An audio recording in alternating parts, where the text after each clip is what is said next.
Hello दोस्तों, मेरा नाम आनंद शुक्ला। मैं जीएस मंत्रा के इस प्लेटफॉर्म पे आपको भारतीय अर्थव्यवस्था का टॉपिक पढ़ा रहा हूँ। और पिछले वीडियो में मैंने आपको लोक वित्त के 3 पार्ट जो सब टॉपिक थे, जिसमें पहला था गवर्नमेंट रिसेप्टेंस, दूसरा था गवर्नमेंट एक्सपेंडिचर और तीसरा था घाटा। तो पिछले 2 टॉपिक को मैं कवर कर चुका हूँ कि सार्वजनिक आय और सार्वजनिक व्यय क्या होता है। हम इस वीडियो में आपको विभिन्न प्रकार के सरकारी घाटे जो होते हैं उनको आपको बताऊंगा। उसके बाद मैं आपको इन घाटों का भारतीय अर्थव्यवस्था या किसी भी विकसित या विकासशील अर्थव्यवस्था पे क्या समष्टिगत प्रभाव पड़ता है उसको मैं आपके सामने प्रस्तुत करूंगा। तो सबसे पहले हम सरकारी घाटे को स्पष्ट करेंगे। आइए देखते हैं सरकारी घाटा क्या होता है।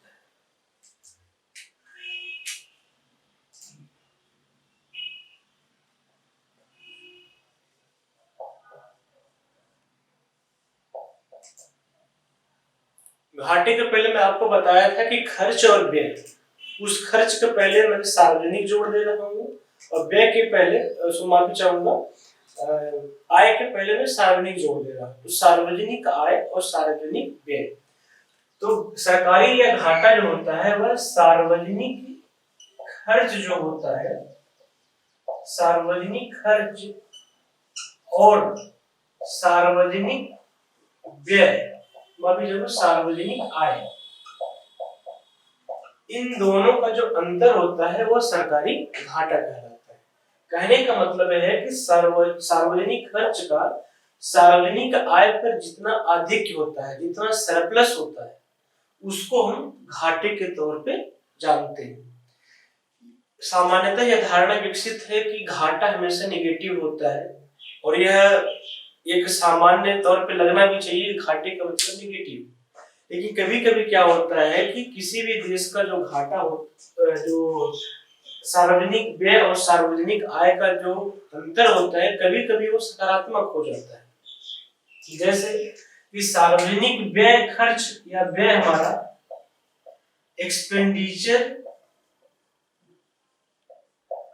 अगर हमारा इनकम से अधिक हुआ तब तो सरकारी घाटा रहेगा, और अगर एक्सपेंडिचर हमारा इनकम से कम हो गया तो कहने का मतलब है कि हमारा आय ज्यादा है, हमारा खर्च कम है, तो सरकारी घाटा न होकर के सरकारी अधिशेष होगा, जिसको हम सरप्लस कहते हैं।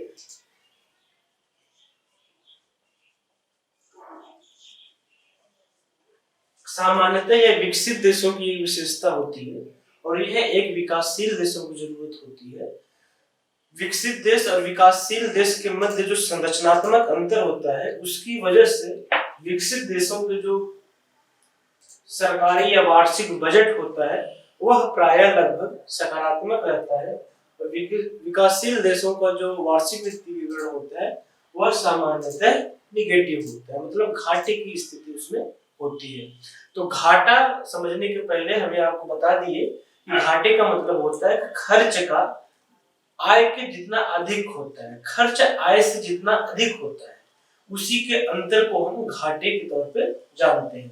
जब सार्वजनिक खर्च सार्वजनिक आय से अधिक हो जाता है तो इसको सार्वजनिक घाटा कहते हैं या सरकारी घाटा कहते हैं।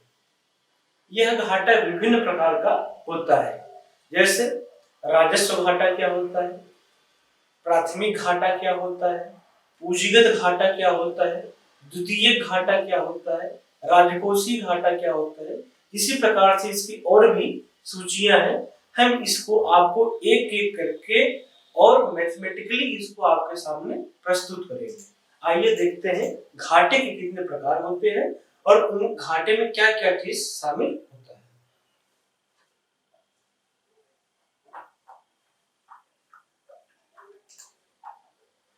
पहला जो घाटा होता है राजस्व घाटा,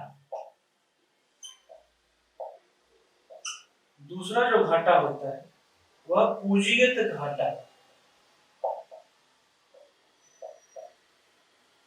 मैंने इसके पहले टॉपिक में, इसके पहले वीडियोज में आपको बताया है कि राजस्व पूंजीगत क्या होता है। इस टॉपिक में अगर आप राजस्व पूंजीगत का मतलब नहीं समझ रहे हैं तो आपको समझने में कठिनाई होगी।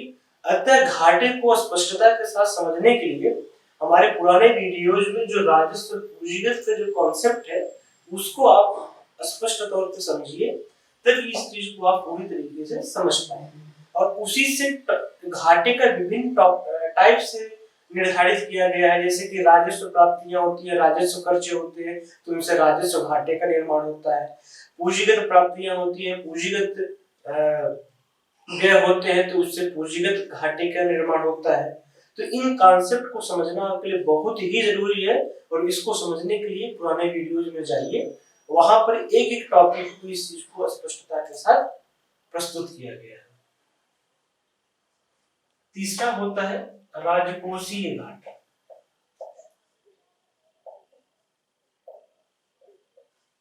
जब हम राजकोषीय घाटा पढ़ेंगे तो इसमें दो चीज पढ़ेंगे, सकल राजकोषीय घाटा क्या होता है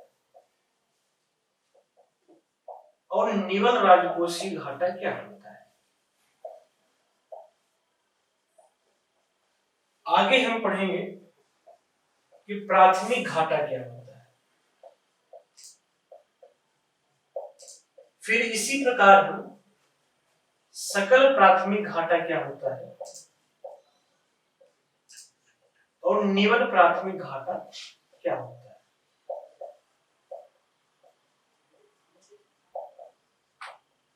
फिर हम आपको बताएंगे प्रभावी राजस्व घाटा क्या होता है, इफेक्टिव रेवेन्यू डेफिसिट क्या होता है, प्रभावी राजस्व घाटा क्या होता है। हम आगे चल करके आपको जो भारत का बैलेंस ऑफ पेमेंट है उसमें एक होता है चालू खाते का घाटा और एक होता है पूंजीगत खाते का घाटा। तो जब अर्थव्यवस्था में चालू खाते का भी घाटा पाया जाता है और राजकोषीय घाटा भी पाया जाता है तो ऐसी स्थिति को हम ट्विन डेफिसिट कहते हैं, जुड़वा घाटा कहते हैं। फिलहाल इस चीज को हम आगे आपको स्पष्ट करेंगे। इन घाटे के बारे में आपको समझना है, इसको हम आपको मैथमेटिकली प्रूव करके दिखाएंगे, बताएंगे। इसके प्रभाव को और इसके प्रभाव को कैसे मिटिगेट किया जाएगा, इस चीज को हम अपने आने वाले वीडियो में स्पष्ट करेंगे। लेकिन इसमें हम आपको एक एक करके घाटे के जो प्रकार होते हैं उसको मैथमेटिकली आपको बताएंगे। तो पहला घाटा जो है वह राजस्व घाटा है।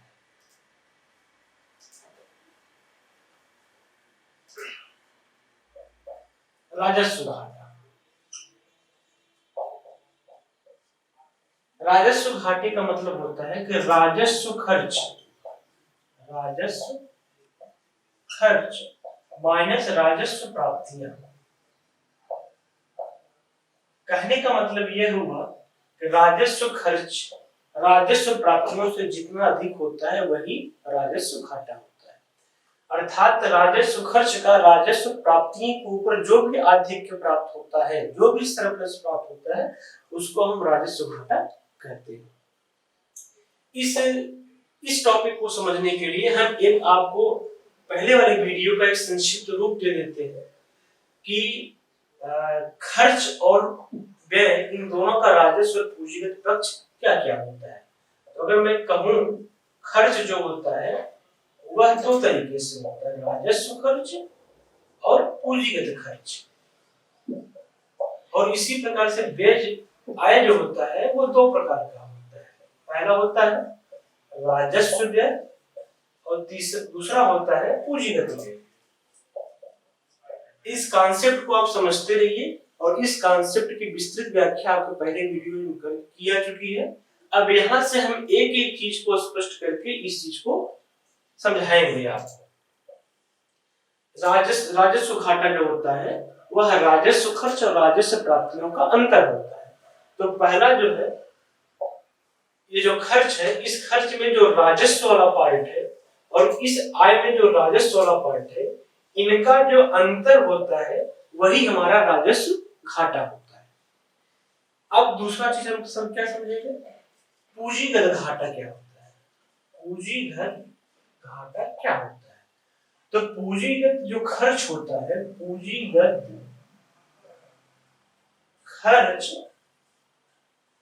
माइनस पूंजीगत प्राप्तियां,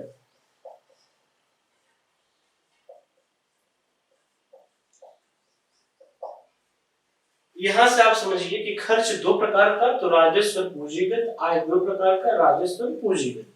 तो यहाँ जो पूंजीगत खर्च होता है और यहाँ का जो पूंजीगत आय होता है, इनका जो अंतर होता है वह हमारा पूंजीगत घाटे के अंतर्गत शामिल किया जाता है। अब पूंजीगत प्राप्तियां क्या होती है, राजस्व प्राप्तियां क्या होती है, पूंजीगत खर्चे क्या होते हैं और राजस्व खर्चे क्या होते हैं, इन सब चीजों को मैं आपको बता चुका हूँ। वहां से लिंक करके यहाँ आप स्पष्ट कर सकते हैं। तो यहाँ तक बातें स्पष्ट होती है, राजस्व घाटा क्या होता है और पूंजीगत घाटा क्या होता है। अब तीसरा और सबसे महत्वपूर्ण जो टर्म होता है राजकोषीय घाटा। आपको यहाँ पर सावधानी रखने की जरूरत है कि राजस्व घाटा और राजकोषीय घाटा दोनों एक अलग अलग टर्म है, दोनों में बहुत ही अंतर है। राजस्व घाटा और राजकोषीय घाटा, fiscal deficit and revenue deficit. तो आइए समझते हैं कि फिस्कल डेफिसिट क्या है।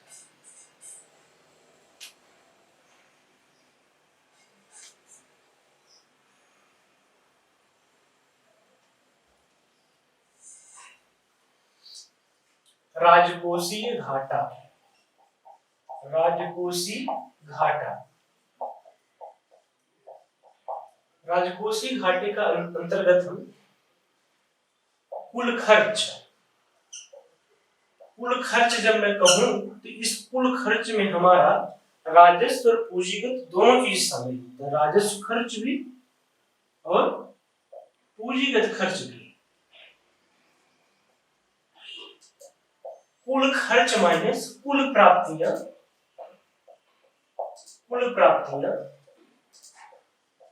कुल प्राप्तियों में हमारा राजस्व और पूंजीगत दोनों शामिल होगा, बशर्ते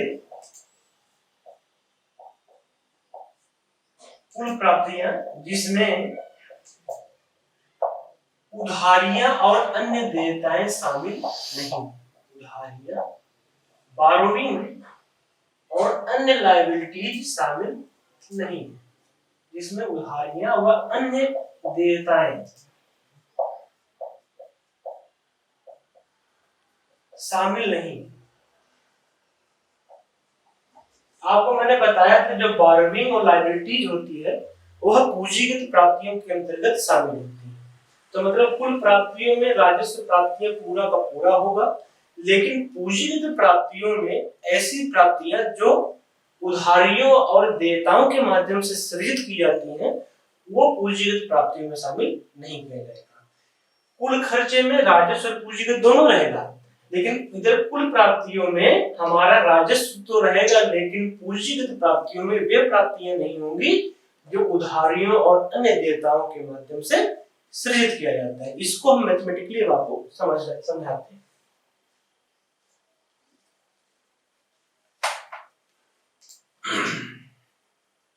मान लीजिए कुल खर्च, कुल खर्च मान लीजिए, इस कुल खर्च में हम दो पार्ट इसको करते हैं, राजस्व और पूंजीगत। मान लीजिए कि राजस्व खर्च हमारा है 100 रुपए, पूंजीगत हमारा है 100 रुपए, ये तो हमारा कुल खर्च हो गया। अब हम समझेंगे कुल प्राप्तियां। कुल प्राप्तियों का सब डिवीजन क्या होगा, पहला होगा राजस्व प्राप्तियां और दूसरा होगा पूंजीगत प्राप्तियां। मैंने आपको बताया था पहले वाले वीडियो में कि राजस्व प्राप्तियां क्या होती है। पहला होता है कर राजस्व, जो राजस्व हमको टैक्सेस से प्राप्त होता है, और ऐसी राजस्व प्राप्तियां जो गैर कर होती है, नॉन टैक्स, गैर कर। इसी प्रकार पूंजीगत प्राप्तियों को मैंने आपको बताया था कि पूंजीगत प्राप्तियां क्या होती है। पहला जैसे डिसइन्वेस्टमेंट, विनिवेश, मैंने आपको बताया था कि विनिवेश क्या होता है और विनिवेश को इस पूंजीगत प्राप्तियों के अंतर्गत क्यों शामिल किया जाता है। तो यहाँ पे हम सीधे आपको बताएंगे कि पूंजीगत प्राप्तियों में क्या क्या चीज शामिल होता है। तो पहला हो गया डिसइन्वेस्टमेंट,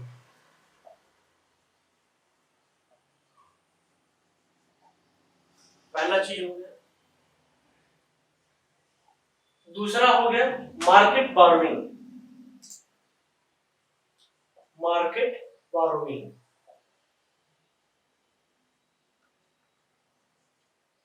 तीसरा चीज क्या हो गया, जो हम उधार देते हैं, जो सरकार उधार देती है, उस उधार के बदले जो मूलधन उसको बाद में प्राप्त होता है। जैसे 100 रुपए का भारत सरकार ने किसी स्टेट को उधार दिया, तो वह स्टेट उस पर दो चीज करेगा, उस पे जो ब्याज सृजित होगा वह ब्याज भी भारत सरकार को देगा टाइम टू टाइम, और उसका मूलधन एक समय के बाद वापस कर देगा। तो 100 करोड़ रुपए जो भारत सरकार किसी राज्य सरकार को देती है, जब वह राज्य सरकार उसका मूलधन वापस करती है, तो भारत सरकार को जो चीज प्राप्त होता है उसको पूंजीगत प्राप्तियां कहते हैं। इसको कहते हैं रिकवरी ऑफ डेब्ट, रिकवरी ऑफ बारोइंग। तो रिकवरी ऑफ डेब्ट, रिकवरी ऑफ डेब्ट and other liabilities, other liabilities, ये होते हैं पूंजीगत प्राप्तियों के टाइप्स कि क्या क्या होता है। मैंने एक एजम्पशन यहाँ लिया था कि मान लीजिए कि राजस्व खर्च 100 रुपए, पूंजीगत खर्च 100 रुपए। मैंने यहाँ मान लिया कि राजस्व प्राप्तियां 25 रुपए, कर राजस्व प्राप्तियां 25 रुपए और गैर कर राजस्व 25 रुपए। मैंने यहाँ डिसइन्वेस्ट मान लिया 25 रुपए है, मार्केट बारोइंग मान लिया 50 रुपए है, रिकवरी ऑफ डिविडेंड मान लिया 25 रुपए है, अदर लायबिलिटी मान लिया 50 रुपए है। ये मात्र एजम्पशन से आप कुछ भी मान सकते हैं, इस मानने से इसको समझने का कोई संबंध नहीं, आप स्वतंत्र हैं कि क्या क्या डिलीट मान सकते हैं।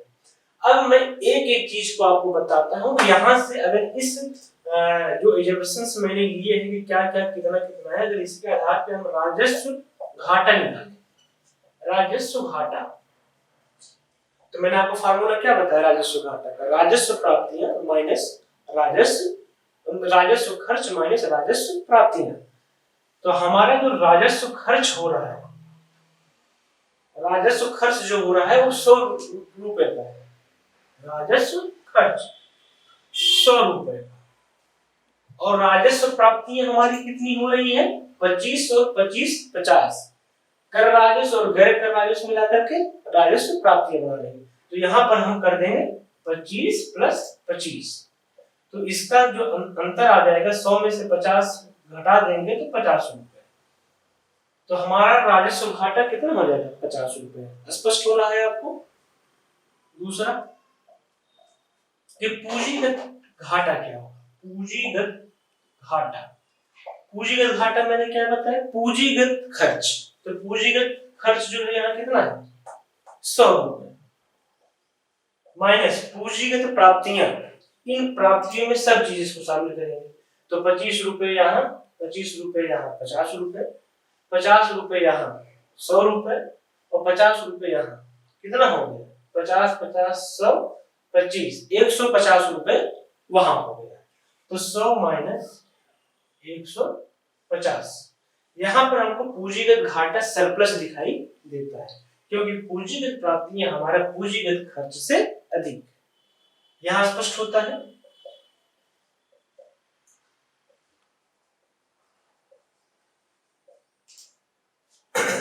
अब आपको मैं बताऊंगा कि राजकोषीय घाटा क्या होता है। तो राजकोषीय घाटा में मैंने बताया कि total expenditure minus total revenue, लेकिन उस टोटल रेवेन्यू में वे प्राप्तियां शामिल नहीं होंगी जिसको उधार या अदर लायबिलिटीज के माध्यम से प्राप्त हुई। इसको हम इस फंक्शन से आसानी से समझ सकते हैं।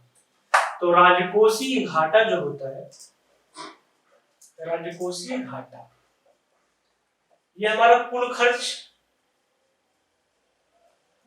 माइनस कुल प्राप्तियां, लेकिन कुल प्राप्तियों में वे प्राप्तियां शामिल नहीं होंगी जो उधार और दायित्व है, दायित्व को छोड़ करके। तो कुल खर्च हमारा क्या हो जाएगा 100 और 100, 200 रुपए। चाहे वो कुल खर्च में हमारा, चाहे वह क्या क्या हो, चाहे वो राजस्व खर्च हो और चाहे वो पूंजीगत खर्च हो, इन दोनों चीजों को हम कुल खर्च में शामिल कर लेंगे। कुल प्राप्तियां, तो कुल प्राप्तियां में राजस्व प्राप्तियां यहाँ मैंने 25 लिखा था और यहाँ मैंने 25 लिखा था, तो कुल प्राप्तियां यहाँ पर क्या हो जाएगा 50। तो कुल प्राप्तियां 50 हो गया, प्लस कुल प्राप्तियों में पूंजीगत प्राप्तियां भी हैं, लेकिन ऐसी प्राप्तियों को छोड़ करके जो मार्केट बारोइंग और अदर लायबिलिटीज से उत्पन्न होती है। तो मार्केट बारोइंग को आप नहीं शामिल करेंगे और अदर लायबिलिटीज को आप नहीं शामिल करेंगे, तो डिसइन्वेस्टमेंट को शामिल करेंगे और रिकवरी या डेब्ट को शामिल करेंगे। तो 50, 25 और 25 कितना हो गया 50, तो अंतर हो गया आपका 100 रुपए। यहाँ राजकोषीय घाटा हमारा 100 रुपए हो। यहाँ स्पष्ट हो रहा है आपको कि क्या क्या चीज इसमें शामिल नहीं करना है और क्या क्या चीज इसमें शामिल कर, यही मूलभूत अंतर होता है। ऐसे आपको एग्जाम में डायरेक्ट पूछे जा सकते हैं कि राजकोषीय घाटा और राजस्व घाटे में क्या अंतर होता है। क्या राजकोषीय घाटा राजस्व घाटे से अधिक होता है, क्या राजकोषीय घाटा पूंजीगत घाटे से अधिक होता है। इसको आप इस मैथमेटिकल फार्मूले में आसानी से समझ सकते हैं कि क्या क्या ज्यादा होता है, क्या कम होता है, क्या इसका कॉन्सेप्ट होता है। तो थ्री मेजर टर्म आपको समझ में आ गया कि राजस्व घाटा, पूंजीगत घाटा और राजकोषीय घाटा क्या क्या होता है। अब इसके साथ दो कॉन्सेप्ट और होते हैं, प्राथमिक घाटा क्या होता है, साथ ही साथ प्रभावी राजस्व घाटा क्या होता है। हम राजकोषीय घाटे के साथ दो चीज समझेंगे कि सकल राजकोषीय घाटा क्या होता है और निवल राजकोषीय घाटा क्या होता है। तो आइए देखते हैं क्या है।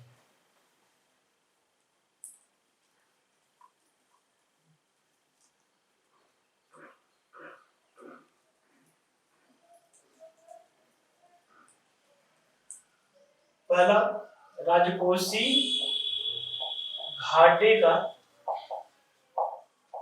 दो प्रकार होता है, एक होता है सकल राजकोषीय घाटे को हम संक्षिप्त में एफडी दिखाएंगे, फिस्कल डेफिसिट, सकल एफडी, और निवल का मतलब होता है नेट एफडी, इसको संक्षिप्त में एनएफडी कहते हैं, इसको संक्षिप्त में जीएफडी कहते हैं। तो जो सकल राजकोषीय घाटा होता है वही वास्तव में राजस्व घाटा होता है, इसमें और इसमें कोई अंतर नहीं है। यही हमारा एफडी होता है, मतलब कि इसमें कोई अंतर नहीं है। निवल राजकोषीय घाटे में हम सकल का मतलब होता है ग्रॉस फिस्कल डेफिसिट माइनस केंद्र के द्वारा राज्यों को जो ऋण दिया जाता है, केंद्र के द्वारा राज्यों को जो ऋण दिया जाता है।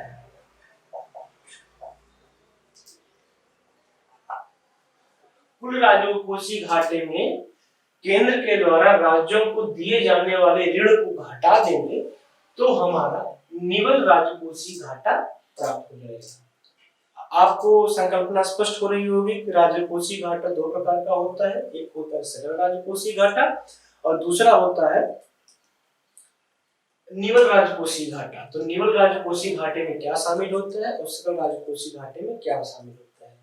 आप जितना अच्छे से और जितना कॉन्सेप्चुअल इस चीज को समझेंगे, प्रश्न आपके उतने सही होंगे, क्योंकि आने वाले समय में अब फैक्चुअल बेस्ड इंफॉर्मेशन तो पूछा ही जा रहा है, साथ ही साथ आपके इस संकल्पना को विकसित करने के लिए कॉन्सेप्ट भी पूछे जा रहे हैं। तो यहाँ मेरे हिसाब से आपको राजकोषीय घाटा स्पष्ट हो गया होगा। आइए अगले टर्म को देखते हैं कि प्रभावी राजस्व घाटा क्या होता है और प्राथमिक घाटा क्या होता है। तो आइए सबसे पहले हम समझते हैं कि प्राथमिक घाटा क्या होता है। प्राथमिक घाटा, तो प्राथमिक घाटे में हम राजकोषीय घाटा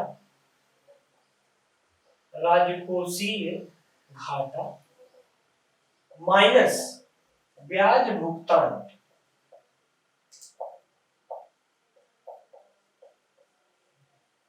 सरकार जो ऋण लेती है उस ऋण को तो हम पूंजीगत प्राप्ति में शामिल करते हैं।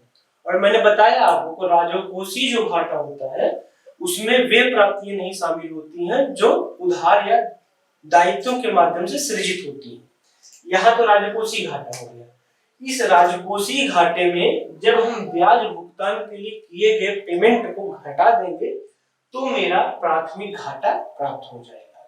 अच्छा, ब्याज अनुदान किसमें चीज होता है? ब्याज अनुदान राजस्व खर्चे का पार्ट होता है, न कि पूंजीगत खर्चे का पार्ट होता है।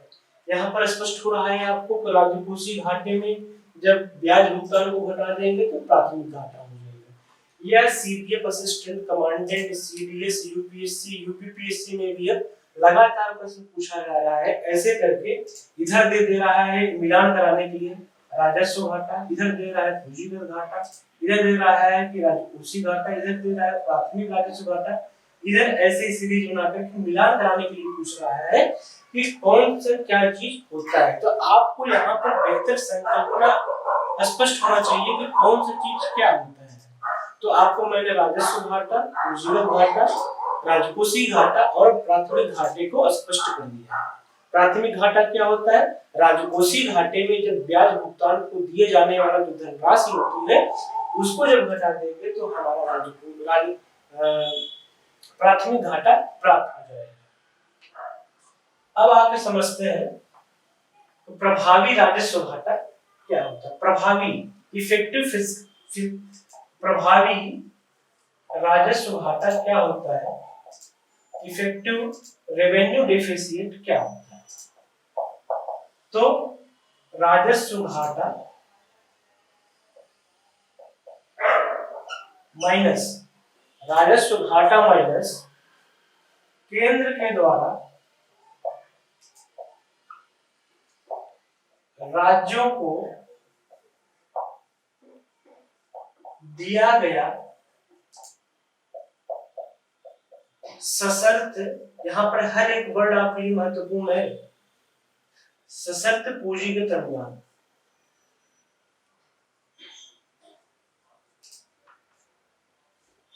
हमने जहां पर आपको बताया इसके पहले कि निवल राजकोषीय घाटा जो होता है वह सकल राजकोषीय घाटा माइनस केंद्र के द्वारा राज्यों को दिए गए ऋण को घटा के प्राप्त होते हैं।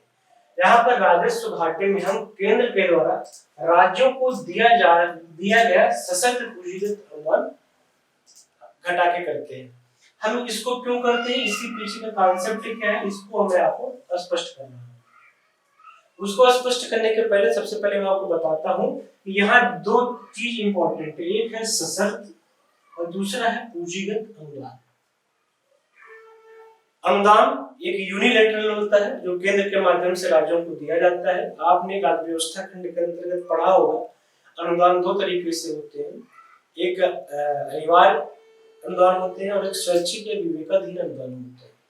तो केंद्र के माध्यम से राज्यों को जो भी अनुदान दिया जाता है वह पूंजीगत भी हो सकता है और राजस्व भी हो सकता है। पूंजीगत का सीधा सा मतलब है जिससे सार्वजनिक संपत्तियों का निर्माण होता है। जैसे स्टेट को केंद्र ने किसी पुल को बनाने के लिए कुछ पैसा दिया, एक स्पेशल फंड उसके लिए जारी किया, तो यहाँ पर पुल का निर्माण किया जाना सार्वजनिक संपत्ति में वृद्धि किया जाना है। तो इसके माध्यम से जो अनुदान दिया गया उसको पूंजीगत अनुदान कहा जाता है। इस पूंजीगत अनुदान से कुछ न कुछ भौतिक संपत्तियों का निर्माण अवश्य होता है। यहाँ पर सशर्त कहने का मतलब है कि अगर केंद्र राज्य को पूंजीगत अनुदान देती है तो उसमें ये सशर्त कर देती है, शर्त रख देती है कि आप इस मद में इसको खर्च करेंगे। अगर 250 करोड़ रुपए का भारत सरकार ने बिहार सरकार को अनुदान दिया, पूंजीगत अनुदान दिया, बता भी दिया आपको इसमें महात्मा गांधी ओवर ब्रिज का निर्माण करवाना है, तो आप उसी मद में खर्च करेंगे, उस मद का प्रयोग आप किसी और चीज में नहीं खर्च करेंगे। तो इसलिए यहाँ पर सशर्त पूंजीगत अनुदान, जब राजस्व घाटे में सशर्त पूंजीगत अनुदान को घटा दिया जाता है तो प्रभावी राजस्व घाटा प्राप्त हो जाता है, इफेक्टिव रेवेन्यू डेफिसिट प्राप्त हो जाता है। यहाँ तक मुझे लगता है कि आपको घाटे के कितने टाइप्स है वो स्पष्ट हो गया होगा कि घाटे कितने प्रकार के होते हैं, उनके मैथमेटिकल फार्मूला क्या होते हैं, उनके कॉन्सेप्ट क्या होते हैं। अगर आप सिर्फ इसी वीडियो को देखेंगे तो आपका कॉन्सेप्ट उतना बेहतर नहीं हो पाएगा। क्योंकि घाटे को समझने के पहले आपको खर्च भी समझना है और आय भी समझना है। खर्च में आपको राजस्व खर्च भी समझना है, पूंजीगत खर्च भी समझना है। व्यय आय में आपको राजस्व आय भी समझना है और पूंजीगत आय भी समझना है।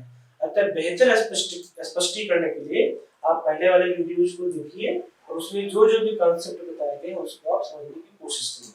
तो हम इस वीडियो में आपको बताएं कि घाटे, सरकारी घाटे जो होते हैं वो कितने प्रकार के होते हैं और उसका मैथमेटिकल फार्मूला क्या है, उसका कॉन्सेप्ट क्या है। हम आपको आने वाले वीडियो में ये बताएंगे कि कौन कौन सा घाटा भारतीय अर्थव्यवस्था में कब कब शामिल किया गया और इसका क्या क्या इम्प्लीकेशंस रहा है।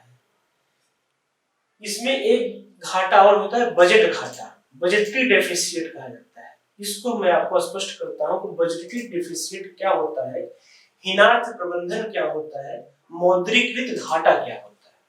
तो आइए स्पष्ट करते हैं कि बजटरी डेफिसिट क्या होता है।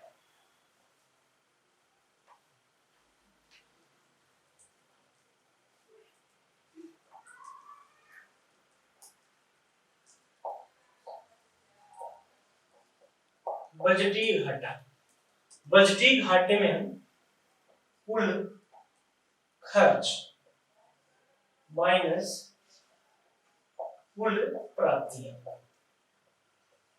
अगर हमको सिर्फ बजटीय घाटा समझना होगा तो उतना स्पष्टता के साथ हम समझ नहीं सकते। इसका तुलनात्मक अध्ययन जब राजकोषीय घाटा से करेंगे। ध्यान दीजिएगा, ये विषय थोड़ा आपको कॉन्सेप्चुअल ध्यान देने की जरूरत है। बजटीय घाटा और राजकोषीय घाटे का जब तक तुलनात्मक अध्ययन नहीं करेंगे तब तक हमको बजट घाटे पर पूरी तरीके से स्पष्टता नहीं हो पाएगी। तो राजकोषीय घाटा, राजकोषीय घाटे में भी हम कुल खर्च लिखते हैं, कुल खर्च माइनस कुल प्राप्तियां। लेकिन इन प्राप्तियों में उधार और दायित्वों के माध्यम से जो प्राप्तियां प्राप्त होती है उनको नहीं शामिल करते हैं, जबकि बजटीय घाटे में ऐसा कोई भी प्रावधान नहीं। यहाँ पर कुल खर्च माइनस कुल प्राप्तियां, इन प्राप्तियों में आपका उधार भी शामिल रहेगा और दायित्व भी शामिल रहेगा। तो आपको यहाँ पर स्पष्ट हो रहा होगा कि बजटीय घाटे और राजकोषीय घाटे में क्या अंतर होता है, दोनों में क्या संबंध रहा होगा। सामान्यतः यह अवधारणा है कि जो बजटीय घाटा होता है वो हमेशा संतुलन में होता है, जीरो होता है, जीरो बैलेंस होता है। क्योंकि राजस्व खर्च और पूंजीगत खर्च को पूरा करने के लिए हम राजस्व प्राप्तियों और पूंजीगत प्राप्तियों को शामिल करते हैं। तो सामान्यतः बजटीय घाटे को हमेशा संतुलन माना जाता है। लेकिन इसका ये मतलब नहीं है कि कोई भी अर्थव्यवस्था अगर बजटीय घाटा संतुलन में है तो अच्छी अर्थव्यवस्था है, ऐसा कोई अवधारणा नहीं है। क्यों नहीं है इसको मैं आपको आगे बताता हूँ। इस कुल खर्च में आपका क्या होता है, पहला होता है रेवेन्यू और दूसरा होता है कैपिटल। इस पूंजी प्राप्ति में क्या होता है, रेवेन्यू रिसिपिएंट्स एंड कैपिटल रिसिपिएंट्स। तो अगर हम रेवेन्यू एक्सपेंडिचर और कैपिटल एक्सपेंडिचर को पूरा करने के लिए मान लीजिए कि इन दोनों का बजट 1000 रुपए होता है कि 1000 रुपए का खर्च रेवेन्यू में हो जाता है और कैपिटल में हो जाता है। अगर इस खर्च को हमको वास्तव में पूरा करना है तो हमारी आय चाहे जितनी रहे हम उसको उधार लेकर के पूरा करें। जैसे कि आपको उदाहरण देता हूं, तो मान लीजिए आपके 100 रुपए का आप कोई खर्च किए, 100 रुपए का खर्च किए और आपके जेब में 60 रुपए है खुद का, तो आपके पास 40 रुपए की कमी पड़ गई है। तो मान लीजिए आपने अपने मित्र से 40 रुपए का उधार लिया, अब आपके पास कितना हो गया, 60 और 40 कितना हो गया, 100 रुपए है आपका 60 रुपए, लेकिन अपने मित्र से आप 40 रुपए का उधार लेकर के अपनी पूरी प्राप्तियों को 100 रुपए कर लिए। अब अगर हम कुल खर्च में से कुल खर्च में से कुल आय घटाएंगे तो कितना हो जाएगा, 100 माइनस 100, जीरो।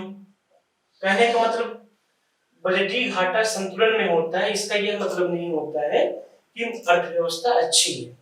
मतलब कि अगर 60 रुपए मेरे पास है, 40 रुपए मैंने उधार लिया, तो मैंने अपनी जरूरत को पूरा कर लिया। इसका मतलब ये नहीं कि मेरी स्थिति सही है, मेरी स्थिति सही नहीं है, क्योंकि मैंने 40 रुपए किसी से उधार लिया। यहाँ तो जीरो दिख रहा है, लेकिन यह वास्तव में जीरो है नहीं। जीरो क्यों नहीं है?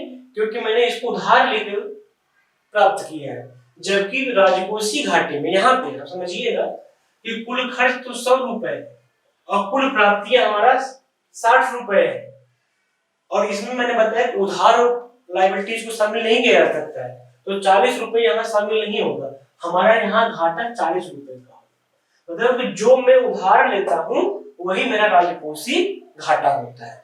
तो राजकोषीय घाटा जो होता है वह बजटीय घाटा से एक अच्छी संकल्पना मानी जाती है। क्यों मानी जाती है? क्योंकि जहां पे बजटीय घाटे पे यह नहीं दिखाया जाता है कि कितना ऋण प्राप्तियां हैं, कितना गैर ऋण प्राप्तियां हैं, क्योंकि संतुलन की स्थिति होती है। वहीं पर राजकोषीय घाटे में यह बताया जाता है कि कितना मैंने उधार लेके अपनी प्राप्तियों को सृजित किया और कितना मैंने खुद के प्राप्तियों को सृजित किया। तो यहाँ स्पष्ट हो रहा है कि राजकोषीय घाटा बजटीय घाटे से क्यों महत्वपूर्ण है। मेरी बातें आपको पहुंच गई होंगी, समझ में आ गया होगा। और अगर किसी भी प्रकार का आपको शंका हो तो कमेंट बॉक्स में जाकर के आप प्रश्न पूछ सकते हैं।